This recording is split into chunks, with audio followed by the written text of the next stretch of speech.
Assalamualaikum warahmatullahi wabarakatuh. Kembali lagi dengan saya David Sony Oksapianus dengan NIM 2001 030073 Prodi Ilmu Komunikasi.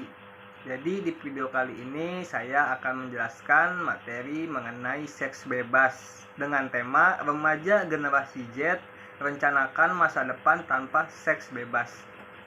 Nah, sebelum kita membahas materi tersebut, di sini tuh ada daftar isi. Daftar isinya tuh ada 6, yaitu apa itu generasi Z, yang kedua itu apa itu seks bebas, yang ketiga penyebab dan dampak buruk dari seks bebas itu apa, terus yang keempat adalah perencanaan masa depan remaja, yang kelima adalah faktor-faktor yang menyebabkan atau mempengaruhi perencanaan masa depan remaja, yang keenam adalah kesimpulan dan saran. Jadi langsung aja kita masuk ke generasi Z itu apa sih?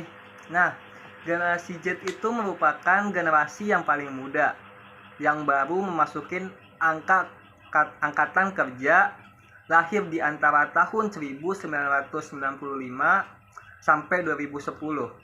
Nah, generasi ini tuh biasanya disebut dengan generasi internet atau e-generation. Nah, generasi Z juga lebih banyak berhubungan lewat sosial media atau dunia maya dengan perkembangan di dunia teknologi mempengaruhi perilakunya. Yang selanjutnya itu ada apa sih seks bebas itu? Nah, seks bebas itu atau yang bisa dikenal dengan masyarakat Indonesia adalah perilaku seksual yang dilakukan di luar nikah, dan di dalam praktiknya hal tersebut bisa terjadi antara satu pasangan atau satu orang dengan berganti-ganti pasangan maksudnya.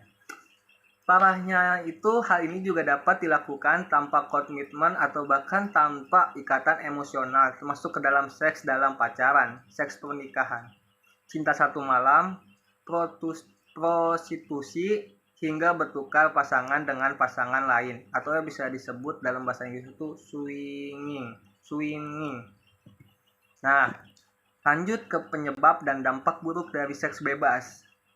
Jadi penyebabnya itu sebenarnya ada banyak, tapi saya cuma mengambil 4, yaitu pengaruh media elektronik dan media cetak, yang kedua pengaruh lingkungan, yang ketiga itu rendahnya pendidikan moral agama, terus yang keempat minimnya pengetahuan. Nah, dari yang pertama penyebabnya pengaruh media elektronik dan media cetak, itu tuh biasanya kayak kita berkenalan dengan seseorang yang tidak kita kenal atau yang kita kenal lewat internet, dan kemudian kita diajak bertemu di suatu tempat, dan pasti akan terjadi hal yang tidak diinginkan jika orang yang kita temui ini mempunyai niat yang jahat. Terus dari pengaruh lingkungan. Nah, pengaruh lingkungan ini tuh bisa dibilang juga termasuk faktor dari seks bebas. Misalnya, ada teman kita yang tinggal di lingkungan yang rata-rata di mana para wanita itu melakukan prostitusi atau ya prostitusi ya bisa dibilangnya.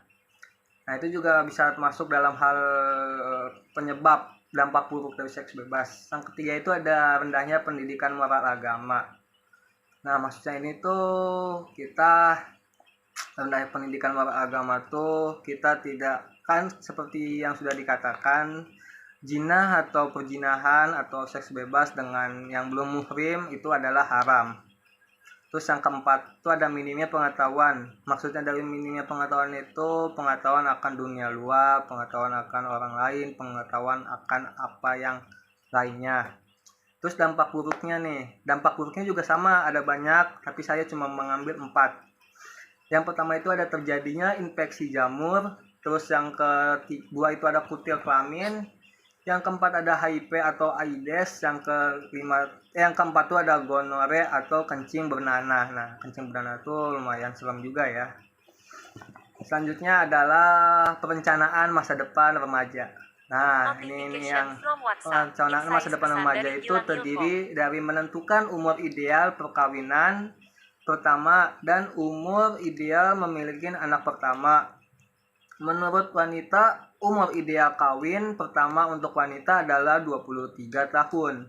Nah, sedangkan menurut pria adalah 22 tahun. Tapi menurut wanita, umur ideal perkawinan pertama untuk pria adalah mendekati umur 26 tahun. Sedangkan menurut pria adalah 25 tahun. Nah, jadi menurut Deputi Bidang Keluarga Sejahtera dan Pemberdayaan Keluarga BKKBN, remaja harus mulai merencanakan kehidupan dalam masa depan semenjak dini. Remaja harus bisa mengikuti pendidikan, bekerja atau berkarya, menabung, melakukan pengembangan diri, dan mengikuti genre. Selanjutnya juga remaja harus bisa menghindari resiko 3 kesehatan reproduksi remaja, yakni tidak menikah muda, tidak melakukan seks bebas, serta tidak mengkonsumsi narkoba, psikotropika, dan zat adiktif lainnya atau bisa disebut nafza. Terus dengan menambahnya pengetahuan remaja tentang kesehatan reproduksi termasuk seks bebas, harapannya tuh remaja dapat membentuk sikap perlindungan diri agar terhindar dari seks bebas. Terus kurangnya pengetahuan remaja juga dapat menyebabkan remaja tuh tidak memiliki rencana masa depan. Peran orang tua itu juga sangat penting sih. Kan karena peran orang tua itu kita membimbing kita ke jalan yang benar. Terus juga ada jika orang tua tidak perhatian itu juga sangat berbahaya, karena misalnya orang tua tidak perhatian ke kita atau tidak memperhatikan kita tuh, kita sebagai anak atau sebagai ya anak lah bisa dibilang, kita akan memiliki keinginan yang bebas, kita akan kesana kesini, kita ingin mengetahui apa yang tidak kita ketahui. Terus juga remaja akan berahli dan lebih percaya kepada teman yang berujung kepada pergaulan bebas atau internet. Jadi kalau bisa sih nyari teman tuh yang baik-baik, yang benar, yang bisa dipercaya, pokoknya jangan yang nyari teman tuh yang menjerumuskan ke hal-hal yang berbahaya lah, seperti narkoba, seks bebas, terus pergaulan bebas juga termasuk sih tadi, seks bebas. Terus kedua hal itu dapat berujung pada remaja menemukan konten yang mengandung pornografi dan membuat remaja penasaran. Rasa penasaran remaja dapat menyebabkan remaja melakukan seks bebas yang dapat mengakibatkan KTD. Nah, kurangin atau kalau bisa sih ya jangan pernah ngebuka video-video pornografi gitu, karena itu bisa menyebabkan rasa keinginan kita terhadap seks dan dapat menyebabkan seks bebas. Terus yang selanjutnya juga masih tentang perencanaan masa depan remaja ya. Hasil penelitian tuh menunjukkan dengan adanya hubungan baik antara pada anak dan orang tua tuh menurunkan kemungkinan remaja terpapar seks bebas. Nah, proses pembentukan seorang individu dalam sebuah keluarga juga karena keluarga merupakan tempat pertama dan utama seseorang individu memperoleh pendidikan dan keterampilan seperti pola orang tua dan mendisiplinkan anak, menanamkan nilai-nilai hidup, mengajarkan keterampilan hidup, dan mengelola emosi sehingga membentuk konsep diri untuk bekal hidupnya di masa yang akan datang. Nah, kita lanjut ke faktor-faktor yang mempengaruhi masa depan remaja. Faktor-faktor itu ada 8. Nah, yang pertama tuh orang tua. Nah, kenapa bisa orang tua juga termasuk? Nah, jadi peran orang tua itu tidak baik mempengaruhi perilaku seksual berat 71,4%, sedangkan peran orang tua baik memiliki perilaku seksual tergolong berat 32,6%. Yang kedua itu ada teman sebaya atau teman yang seumuran dengan kita lah ya. Nah, pengaruh teman sebaya negatif memiliki perilaku seksual berat. Kenapa? Karena sebanyak 90%, sedangkan pengaruh teman sebaya positif memiliki perilaku seksual tergolong berat, yaitu 4%. Kecil sekali ya angkanya. Terus yang ketiga tuh ada rasa penasaran remaja. Nah, remaja memiliki rasa ingin tahu yang tinggi namun kurang disertai pertimbangan rasional akan akibat dari perbuatan yang dilakukan. Nah, jadi ya rasa penasaran itu juga bahaya sih buat para remaja, karena rasa penasaran tuh bisa mengakibatkan hal-hal yang tidak diinginkan. Seperti contohnya ya seks bebas, kayak saya ingin mengetahui gimana sih rasanya pakai narkoba ya. Akhirnya kita nyobain narkoba tersebut, atau gimana sih rasanya minum minuman keras, dan kita akhirnya mencoba itu tersebut. Terus yang keempat itu ada kurangnya pengetahuan kesehatan reproduksi. Nah ini nih yang sangat bahaya di dalam seks bebas itu, atau pergaulan bebas. Semakin rendah atau buruk pengetahuan seseorang remaja, semakin tinggi juga peluang untuk berperilaku seksual berat. Nah, terus juga yang kelima tuh ada pergaulan bebas. Ini intinya atau tema kita, yaitu pergaulan bebas. Teman sebaya negatif mempunyai peluang perilaku seksual berat sebesar 27,34% kali dibandingkan dengan teman sebaya positif. Nah, pengaruh negatif dari teman sebaya itu adalah gaya pergaulan yang bebas.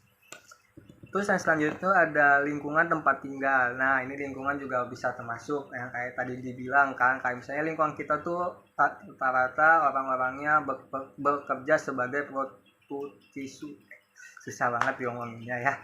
Lingkungan tempat tinggal, langsung aja. Tempat tinggal yang tidak kondusif memiliki perilaku seksual berat sebanyak 73%. Sedangkan lingkungan tempat tinggal yang kondusif memiliki perilaku seksual tergolong berat sebanyak 43,9%. Yang ketujuh ada media informasi, atau bisa disebut dengan media elektronik atau media internet. Proporsi perilaku seksual pernikahan para remaja itu menonton video porno atau video plus 76,2% terpengaruh sehingga memiliki keinginan untuk berhubungan seksual 15,3%, dan melakukan seksual pernikahan karena berpengaruh tontonan porno tersebut sebesar 7,7%. Yang terakhir adalah ketidaktaatan kepada agama masing-masing atau agama. Studi pada 23 remaja di daerah istimewa Yogyakarta, 96% itu mengaku kurang taat dalam beragama. Remaja yang labil dan tidak memiliki fondasi ajaran agama yang kuat dapat tidak terkendali dan melakukan seks bebas yang dilarang oleh agamanya tersebut. Nah, itu tadi faktor-faktornya. Sekarang tuh kita masuk ke kesimpulan. Jadi kesimpulannya tuh adalah remaja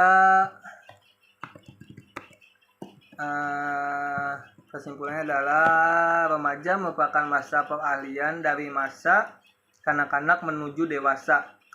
Angka seks bebas remaja juga semakin meningkat seiring kemajuan teknologi perilaku seksual yang muncul sebelum pernikahan ini menjadikan remaja semakin beresiko terkena penyakit menular dalam kurung PMS seperti gonore. Nah, gonore ini yang tadi dibilang yaitu kencing bernanah. Terus sifilis, herpes simplex, chlamydia, kondolima, akuminta, dan HIV atau HIV.